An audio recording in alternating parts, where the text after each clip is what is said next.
சக்கிரிய தர்மம். சனாதன தர்மத்தில் மாசி மாதம் வரும் மகா சிவராத்திரியை நாடு முழுவதும் சிறப்பாக கொண்டாடும்போது கன்னியாகுமரி மாவட்டத்தில் இதில் இன்னும் ஒரு சிறப்பாக கொண்டாடுவார்கள். அதானது சிவாலய ஓட்டம் என்ற ஒரு சிறப்பு வழிபாடும் இதில் அடங்கும்.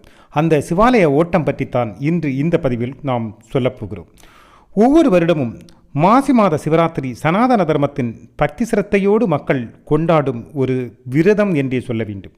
சிவராத்திரி பூஜை பற்றிய பதிவின் லிங்க் கீழே கொடுக்கப்பட்டுள்ளது. அதை பார்த்து சிவராத்திரி பதிவை பற்றி தெரியாதவர்கள் தெரிந்து கொள்ளுங்கள். நாம் இன்று சொல்லப்போவது குமரி மாவட்டத்தில் நடக்கும் சிவாலய ஓட்டம் பற்றி ஐதீகமும் கதையும் தான். இன்று வரை நடைமுறையில் இருப்பதும் இன்றும் பெரிதாக இது கொண்டாடப்படுகிறது என்பதும் மிக வியப்பான ஒன்று. சிவராத்திரி விரத நாளில் சிவன் கோயில் சென்று தொழுவது சிறப்பு என்றால் 12 கோயில்களில் சென்று தொழுவது மிக சிறப்பானது என்று சொல்கிறது ஐதீகம். அதன் அடிப்படையிலோ என்னவோ நமது முன்னோர்கள் இதை வகுத்து வைத்திருக்கிறார்கள். நம் முன்னோர்கள் இந்த சிவாலய ஓட்டம் என்ற ஒரு பக்திபூர்வமான நிகழ்வை அல்லது வழிபாட்டு முறையை உருவாக்கி வைத்திருக்கிறார்கள். இதற்கு ஒரு ஐதீகமான கதையையும் சொல்கிறார்கள். அதை முதலில் பார்ப்போம்.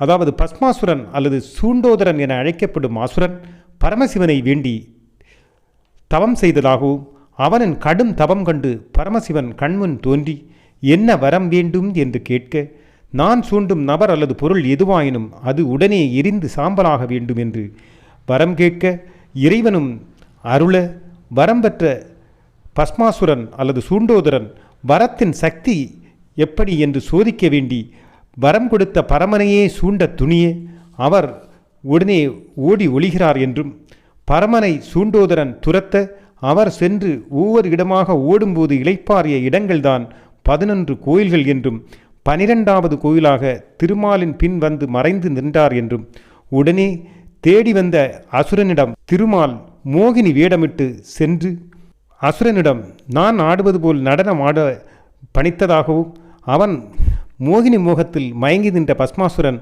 அந்த மோகினி கூறியபடியே நாட்டியமாட, மோகினி நாட்டியமாடிபடி தன்னை சூண்ட, அதுபோல் பஸ்மாசுரனும் நாட்டியமாடியபடி தன்னையே சூண்ட, உடனே பஸ்மாசுரன் பஸ்மமாகி அழிந்து விடுகிறான். இதுதான் இந்த கதையின் ஐதீகம் என்று சொல்வதுண்டு. இப்படி பரமசிவன் முதலில் சூண்டோதனிடமிருந்து தப்பிக்க ஓடிய கோயில்கள்தான் இந்த 12 கோயில்கள் என்றும், 12வது கோயில் திருமாலிடம் சென்று மறைந்து நின்றதாகவும் சொல்லப்படுகிறது.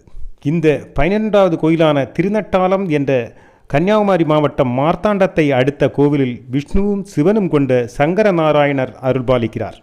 மற்ற கோவில்களில் சிவபெருமான் மட்டுமே மூலவராக அருள்பாலிக்கிறார்கள். இதில் வரிசைப்படித்தான் வணங்க வேண்டும் என்பதும் வரிசைப்படிதான் கும்பிட வேண்டும் என்பதும் விதிமுறையும் உண்டு. முதலில் எந்த கோவிலிலிருந்து துவங்க வேண்டும், வரிசைப்படி எப்படி வந்து ஆலயத்தில் வழிவிட வேண்டும் என்றும் உண்டு. ஆகையால் ஒரு கோயிலிருந்து பக்கத்தில் இருக்கும் அடுத்த கோயிலுக்கு செல்வது இயலாது. அந்த வரிசைப்படி 2வது கோயில் தூரத்தில் இருந்தாலும் அந்த கோயிலுக்கு சென்ற பின்புதான் அடுத்து இங்கு வர வேண்டும் என்பது குறிப்பிடத்தக்கது. இந்த பக்தி ஓட்டம் கன்னியாகுமரி மாவட்டத்தில் முன்சிறை என்று சொல்லக்கூடிய பகுதியில் இருக்கும் மகாதேவர் ஆலயத்திலிருந்து துவங்குகிறது. இதிலிருந்து ஃபர்லாங் தூரத்தில் இருக்கும் எஸ்டி மங்காடு வழியாக பாயும் தாமிரபரணியின் கிளையாற்றில் குளித்து ஈர துணி கட்டி ஈர கச்சை கட்டி பனையோலை விசிறியுடன் வீசியபடி இந்த ஓட்டம் பக்தி ஓட்டம் துவங்கும். 2வது திக்குறிச்சி மகாதேவர் ஆலயம், 3வது திருப்பரப்பு மகாதேவர் ஆலயம், 4வது திருநந்திக்கரை திருநந்தீஸ்வரர் ஆலயம், 5வது பொன்மனை ஸ்ரீ தீம்பீஸ்வரர் ஆலயம், 6 பன்னிப்பாகம் கிருதாமூர்த்தி ஆலயம், 7 கல்குளம் சிவன் கோயில், இது பத்மநாபபுரம் அரண்மனைக்குள் இருக்கின்ற ஆலயம், 8 மேலாங்கோடு காலகாலர் மகாதேவர் ஆலயம், 9 திருவிடைக்கோடு சடையப்ப மகாதேவர் ஆலயம், திருவிதாங்கோடு பரிதிபனி மகாதேவர் ஆலயம், 11 திருப்பண்டிக்கோடு பக்தவல்சலேஸ்வரர் மகாதேவர் ஆலயம், நிறைவாக திருநட்டாலம் மகாதேவர் சங்கரநாராயணர் ஆலயம். இது வரிசை மாறாமல் சென்று வழிபட வேண்டும் என்பது குறிப்பிடத்தக்கது. தூரத்தை கணக்கிலெடுத்து அருகில் எடுப்பதோ வழியில் இருக்கிறது என்று மற்ற ஆலயங்களில் செல்வது கூடாது. சிவப்பு பட்டு போன்ற வேட்டியை கட்டி இடுப்பில் பட்டு அல்லது காவி போன்ற துண்டை கச்சையாக கட்டி இது தாமிரபரணி கிளையாற்றில் நீராடி முன்சிறை மகாதேவர் ஆலயத்திலிருந்து கால்நடையாக ஓட்டமும் நடையுமாக விடிய விடிய ஓடி விடியும்போது திருநட்டாலத்தில் நிறைவு வரும்.